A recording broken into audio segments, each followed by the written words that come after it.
بسم اللہ الرحمن الرحیم۔ الفاظ ہمارے احساسات اور جذبات کے ترجمان ہوتے ہیں، لیکن ان کا استعمال سوچ سمجھ کر کرنا چاہیے، کیونکہ یہ مائل، قائل اور گائل کر سکتے ہیں۔ الفاظ ہی کسی غمگین کے دل پر مرہم رکھتے ہیں، اور الفاظ ہی کسی کے دل پر زخم لگاتے ہیں۔ یہ الفاظ سوچ سمجھ کر بولا کریں۔ ان لفظوں میں چھپی سچائی روحانی خوشی کا باعث بنتی ہے، جبکہ کئی بار انہی لفظوں میں چھپا جھوٹ عمر بھر کی اذیت کا سامان بنتا ہے۔ دنیا کی ہر چیز سے فائدہ اٹھائیں، پر کبھی کسی کمزور کی مجبوری کا فائدہ نہ اٹھائیں۔ اچھی سوچ رکھو، کیونکہ سوچ سے الفاظ بنتے ہیں، الفاظ سے اعمال، اعمال سے کردار، اور کردار سے انسان کی پہچان ہوتی ہے۔ کسی سے نفرت یا کسی کا برا سوچ کر شاید آپ اپنی انا کی تسکین تو کر لیں گے، مگر یقین جانیے ہمارے اندر کا انسان کبھی خوش نہیں رہ پائے گا۔ چہرہ خوبصورت ہو یا نہ ہو، پر الفاظ خوبصورت ہونے چاہیے، کیونکہ لوگ چہرہ بھول جاتے ہیں مگر الفاظ نہیں بھولتے۔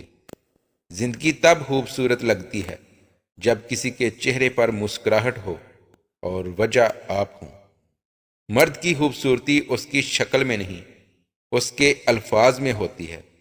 اگر اس کے الفاظ بدصورت ہو جائیں تو اچھا خاصا دکھنے والا مرد بھی مکروہ لگنے لگتا ہے۔ دوست بے شک ایک ہو، مگر ایسا ہو جو الفاظ سے زیادہ خاموشی سمجھے۔ الفاظ کا استعمال سوچ سمجھ کر کیا کریں۔ الفاظ نسلوں کا تعارف کرواتے ہیں۔ الفاظ ہتھیاروں سے زیادہ گہری چوٹ دیتے ہیں۔ کچھ الفاظ ایسے ہوتے ہیں جو الفاظ نہیں، دو دھاری تلوار ہوتے ہیں، جو انسان کو اندر سے کاٹ کر رکھ دیتے ہیں۔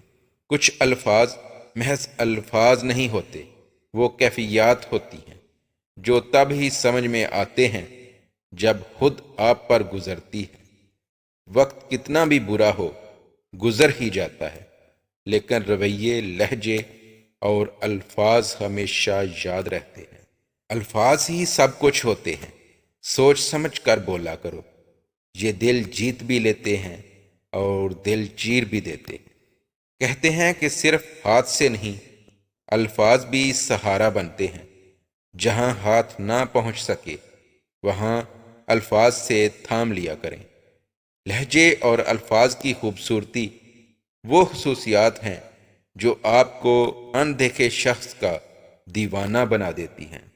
مخلص ہونا سب سے زیادہ پرکشش جذبہ ہے۔ اگر آپ کسی کو کچھ نہیں دے سکتے تو اسے اچھے الفاظ تو دے سکتے ہیں۔ الفاظ لہجہ نہیں رکھتے، لیکن تاثیر رکھتے ہیں۔ شاید آپ کے الفاظ کسی کے لیے راہ حیات بن جائیں۔